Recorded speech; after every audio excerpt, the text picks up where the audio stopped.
I would say having a good blazer would probably be your best fit, and a nice professional looking top. And for women, I think it's a little bit different. You can have more of a blouse versus the button down, but for boys, I think it's having more of a tailored button down, a nice tie, a good go-to. And I would say nice shoes, not necessarily expensive or anything, but ones Polished. that are tattered, no Polish sneakers. your shoes. Clean your fingernails, trim those, neatly pressed. Oh man, you definitely want a blazer. So I interview people every day, and attire is extremely important. You want to make sure you're in a nice blazer, nice dress pants or slacks, and then a skirt or dress. Looks really nice, but showing that you can dress professionally is a huge part of interviewing and making sure you're set up for success for the next job you want. A couple of suits, I'd say you have to have. I mean, I think normally, maybe at the level that some of the students are now, you really only need maybe one or two go-to suits. But for us, we wear suits more often, so maybe a couple. A couple of go-to ties, I would say, for men. Like obviously, I can't speak for them.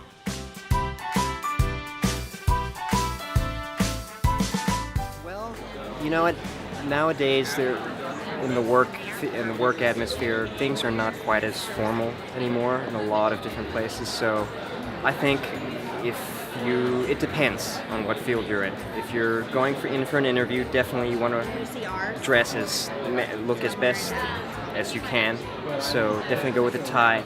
But in the workplace, you kind of have to get a feel for what it is, the type of atmosphere in the workplace. You kind of look around what everybody else is doing and see what they're doing and try to imitate them. If they're wearing a suit, you need to wear a suit too. Usually it'll tell you, like, if you're going to a different event, it'll say, what type of dress you should wear. So, it's business casual, etc. If you're going out for like a dinner with a potential employer, you might want to still dress up kind of nice. You don't have to wear a suit, but maybe like a tie or just a button up. Other than that, suits are good for specific like interview meetings. Other than that, you should be good to go. It depends on the dress attire of the office environment that you're in. If they're more casual Fridays, you don't have to, but we deal with clients every day, so we always make it mandatory that you just have a blazer with you, just in case, even if you come in casually. I think anytime that you talk to your employer, or if you actually are talking to a potential employer, and you get the vibe that their industry or that their company is more of a business casual, only then would I would say risk it. You can never be, I think, in my opinion, overdressed.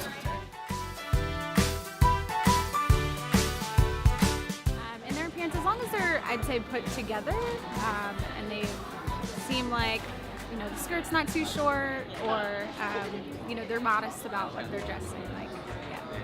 Yeah. Probably just make sure everything is all ironed and put together properly, like they didn't just throw it together that morning, put a little thought into it. With their appearance, usually anything professional, we typically get folks that most of the time come in suits or what we would consider business, but we usually look at eye contact just straight off the bat just to see if they're nervous or not. So. Oh, okay. I probably notice the way they carry themselves more than necessarily what they're wearing, unless obviously what they're wearing is outrageous in either direction. But I think more the confidence that you exude when you first meet someone is more displayed by kind of their body language and how they carry themselves more than it does so much in what they wear. Their smile.